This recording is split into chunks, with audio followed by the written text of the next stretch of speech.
Today is December 14th, 2016. It is 11:40 a.m. This is Luciana Spraker, representing the City of Savannah's Research Library and Municipal Archives. I'm interviewing Reverend Chester Ellis for the City of Savannah's Carver Village History Roundup Days project. We are conducting this interview at the historic Carver Village Community Center. Today we'll be discussing the history of Carver Village neighborhood and the surrounding community. Thank you for joining us today, Reverend Ellis. You're welcome. Thank you for being here. Let's start by having you tell us your full name. Reverend Chester A. Ellis. Okay. And when were you born?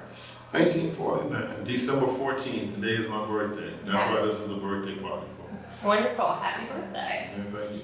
And where were you born? Right here in Savannah, Georgia. I was born in what now is Carver Village. Okay. Is where my parents lived when I was born. Yamacraw. Did you grow up in Yamacraw? For a minute. I've lived in every side of Savannah. We moved from Yamacraw to Frogtown, from Frogtown to the east side, then from the east side to West Savannah, and then when I got married, I moved in Carver Village in 1974, in what we call a waterworks district. Okay. And so explain what area would be considered waterworks. The waterworks is those houses that are north of West Gwinnett and south of Cornwall. And they run just Barton Street, Chapman Street, Nelson, Stella, and Hastings. And Hastings is where the Pearl Smith, which was Springfield Terrace at first, where the Springfield Terrace School is. And where does the name waterworks come from? The waterworks believe it or not, it comes from because the city built their water plant, the water treatment plant, which is a part of where the arena is going to go. That's the part that's historical, the big red building that folks see at the Styles of Gwinnett. It was named because they used to do the water filtration out there. See, when Carver Village was first built, it was not a part of the city. But as they developed the village, they ran city water, and it came out of that building, and that used to be where the treatment plant for the water thing. So that's how the waterworks got its name. Okay. Were there any other, before Carver Village, were there any other communities or neighborhoods that had distinct names like that? Yes, the Springfield Canal, which runs from north to south, south to north, at just off of Styles Avenue. There used to be Springfield Terrace, and that's how the school was named. The school was named for the community that it set in before it became Pearl Smith. All right, and then besides that, we had the Brickyard community, and we used to call the old colonial part of the city that you will find in its history, call it Mexico. And then the baby part of the neighborhood is Flatman Village, in which we're in now, where the community center is. This was when, and it came up in the 60s, and it was named Flatman Village. So those were, I call them the 5 boroughs that made up Carver Village, because it didn't matter whether you lived in the waterworks or Springfield Terrace, or whether you lived in the Brickyard, you always said you lived in the village. So let's go back to some of those names. Do you know where Mexico came from, the name Mexico? No, that I have not been able to ascertain yet as to where it comes from. There is written history about it in the documentation that I have, but who named it Mexico, I don't know.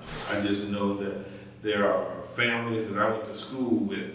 We all wound up at the same high school who came out of Mexico. And so I'm trying to get John White and Solomon Dillon and those who grew up in Mexico. I'm trying to get them to get here today or tomorrow so that they can tell a story about Mexico. Okay. What about Flatman Village? Do you know where that name came from? I don't know. I do not know where Flatman Village came from. I just know that it was the last subdivision, part of the subdivision that was built. Okay. And then I would assume maybe Brickyard Village, a brickyard comes from an actual brickyard. Yeah, there used to be a cement plant down there, and they used to sell bricks, and so I guess that's where that derives from Brickyard. Mm-hmm. Can you talk a little bit about the development of the Carver Village neighborhood in the 40s? Sure. Carver Village started out as the federal government trying to find affordable housing for African Americans. And so in the Federal Housing Authority, HUD, got together with the city of Savannah, and the mayor at that time was Mayor Kennedy, who the park is named for. He and the Altmans got together and they purchased the land, and 600 units of houses were built on the land. And the first houses to get started in the winter of 1947, and the first residents moved in on Bowden Street. Both houses were on Bowden Street, side by side. They moved in February of 1948. And in fact, we still have Mr. Henry Mack, who was the second occupant. He's still in his house, in the very house that he bought. He's still in that same house. He's 96 years old now, but he's still a part of the neighborhood. And often I stop by to talk with him about how, and we teased about how they used to have to buy a piece of 4x4 plank board to cross the ditch, because that was the drainage. The drainage was, every street was dirt street, and they had ditches on every side that ran the length of the street.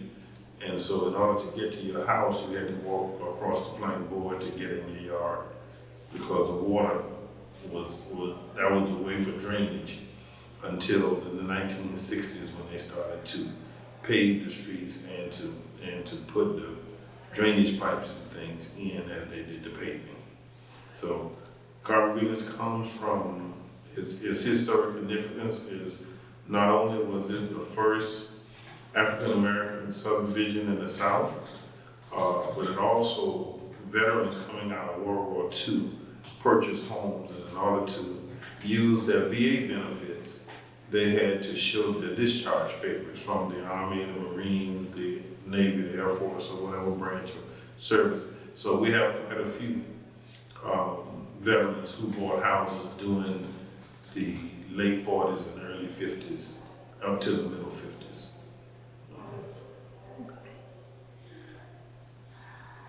Could you talk about maybe some important leaders, community leaders in the neighborhood? Sure.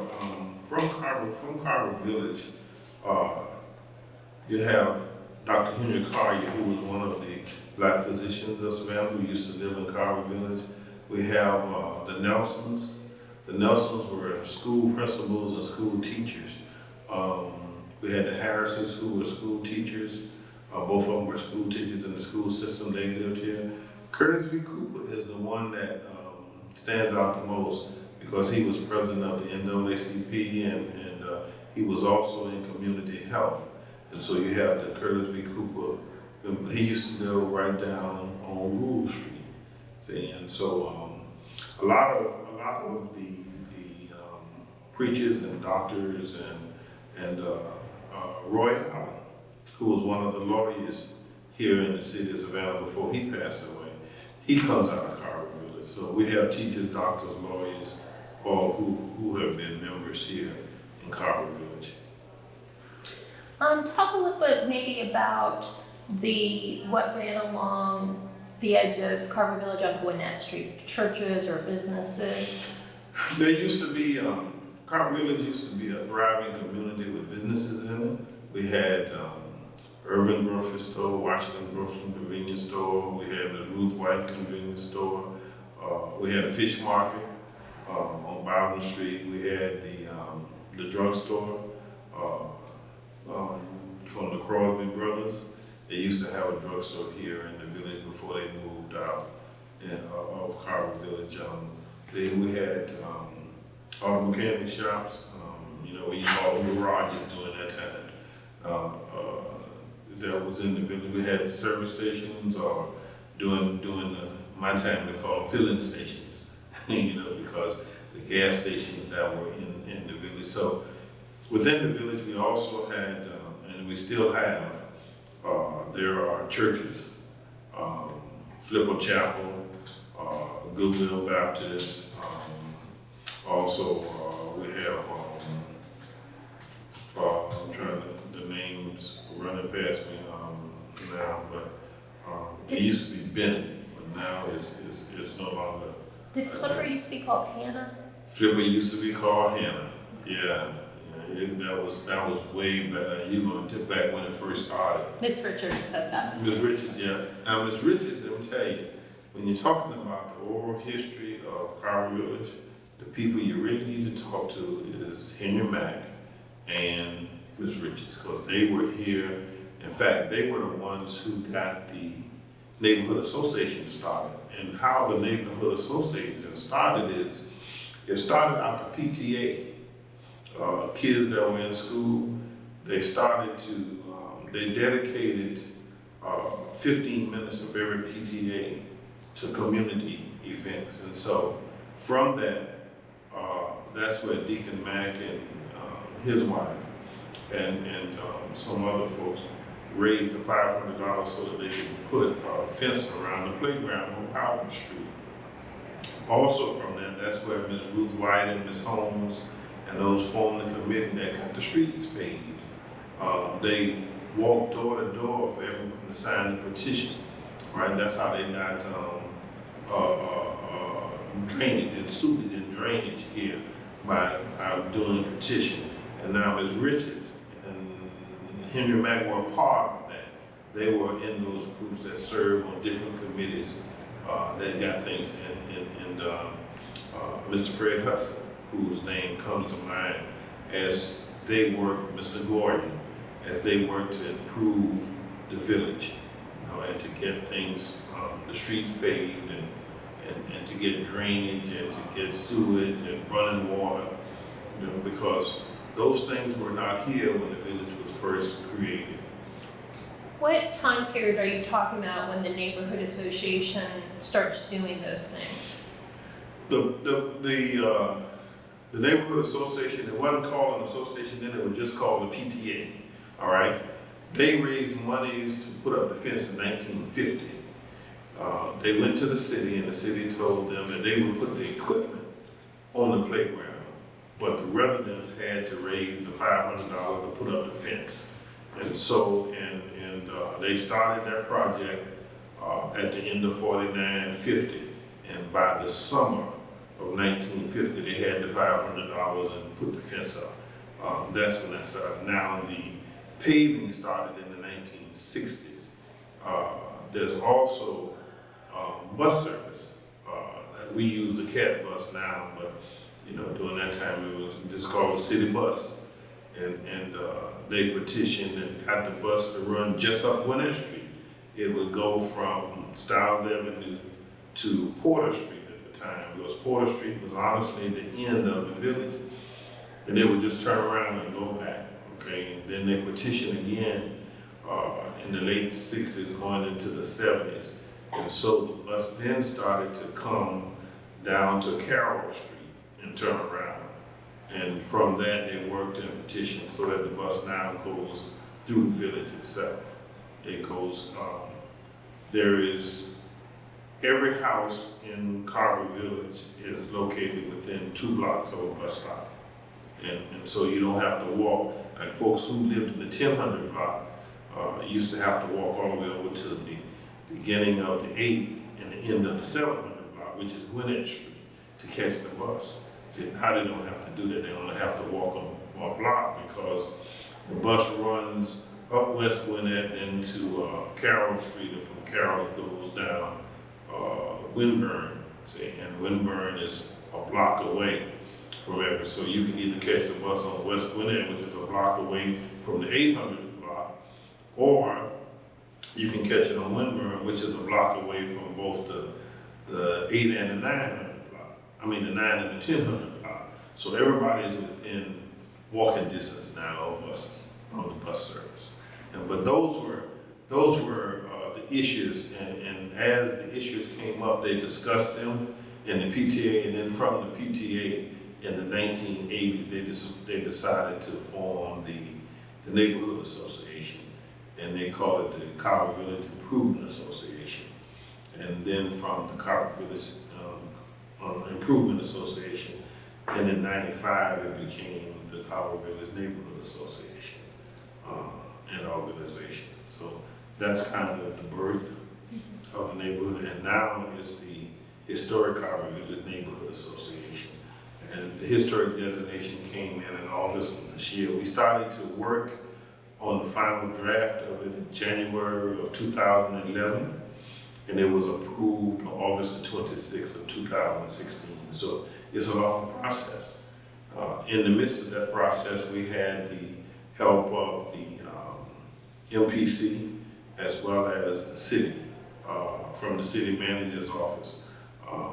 City Manager Stephanie Carver played a very important part in us getting the historical grant that we received from the state and from the federal. The state awarded us $18,000, the federal gave us an additional $7,000, and we did what you call the historic survey.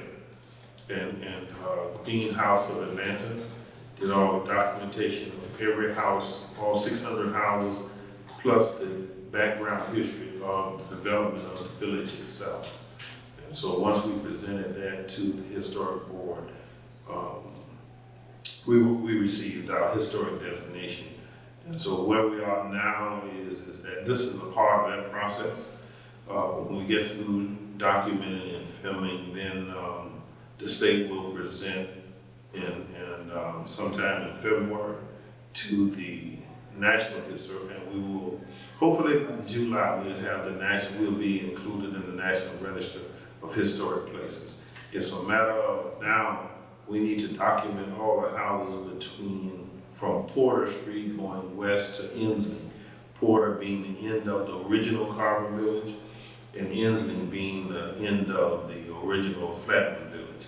So we're in the process now of working with MPC, Ellen Harris, and those documenting those properties and documenting the style houses that were built and when those houses were built and who built those houses. And so once we get that done, then we will receive our historic data and we'll put up the historic marker. Right now, what we're working on, and this is a part of what we're doing today, is a part of that. We have, unless something else happens that I don't know anything about, all right, we're supposed to be working with the city to make the Pearl Smith property the historic museum for this area. And because there's a whole rich history that goes back, it even goes back into the 1700s and 1800s, you know, as we talk about slavery and what happened in this particular area.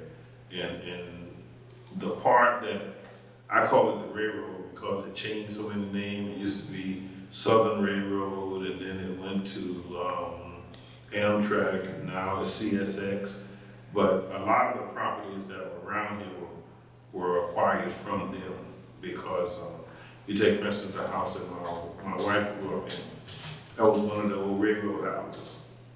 And there's still some of the old railroad houses still around. That families who purchased them back in the 40s and 50s, they're still in those properties. So the houses themselves were built by the railroad, or the land was bought from the railroad?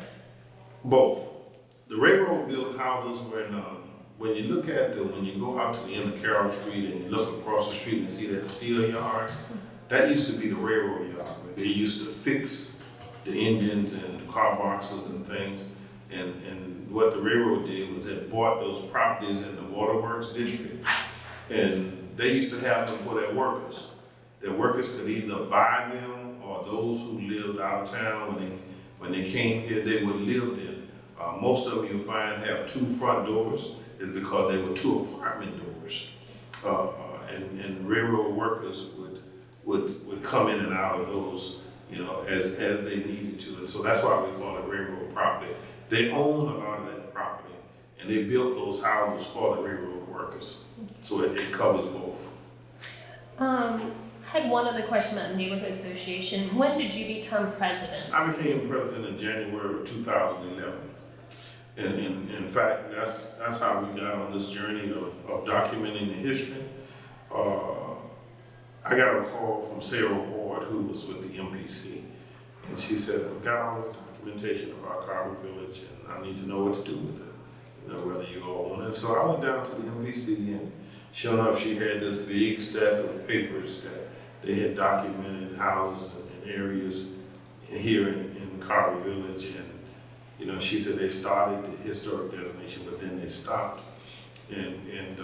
So it turned out that same, I went to her on a Thursday, that Monday, we were having neighborhood association meeting. And so I went to the meeting and I asked them about it, and so they thought they had completed it. And I said, no, it's sitting in a file and nothing had been done with it since 2005. It's just been sitting in the file, and they need to know whether you all want it or whether you want to throw it away or what. And so they asked, well, then the question came, well, why didn't we finish the process?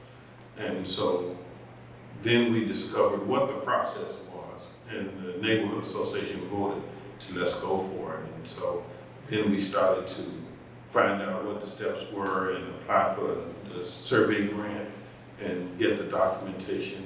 And so that was the process. And it started in January of 2011 when I became president. That's great. And you recently unveiled some new signs? Yes, we after we received the letter from the State Preservation Board that we were going to receive the historic designation, we decided to change the sign from just welcome to Carver Village to welcome to historic Carver Village. And we had that unveiling back in September, the first weekend, the first Saturday in September, where we unveiled our new signs. And the city has worked with us on every aspect of doing that. So we hope to continue that, even as we develop the arena and the Canal District. Carver Village is very much a part of that because it runs right in the front door of Brickyard, it runs right in the front door of Carver Village, it runs right in the front door of Cloverdale. And so we needed to make sure that that's a part of it. And preserving the waterworks building was a big part of us preserving Savannah's history. Was there anything else you wanted to share, or any favorite memories about Carver Village that we needed to know about? Well, you know, we were on Monday night as we were at the Carver Village dinner that we have every December. Some of the fellows who grew up out here said that you used to hang out here because I had cousins who lived in Carver Village, and I often tell the story that I lived on the east side of Savannah. In fact, I lived on East Bowling Street between Atlantic and Paulson. And to go to the bathroom, we had to go out the back door and go across the yard. We didn't have we had toilets. But I used to love to come to my cousin's house in Carver Village because I didn't have to go outside to go to the bathroom. You know, we used to bathe in tin tubs, but when I came to their house, I could get in the bathtub. And so those are my fond memories. And see, this is during the 40s and 60s. I mean, during the 50s and 60s, that those things. So that's my fond memory. I said, so I've always been in the village either through relatives or then when my wife and I got married, her mother gave us the property that we now possess. And so I've always been here. So those are my memories of Carver Village, going to a bathroom rather than a toilet. Well, thank you for that memory and all the other ones. We appreciate you sharing that with us, Reverend Ellis. I appreciate you all doing what you're doing. Thank you.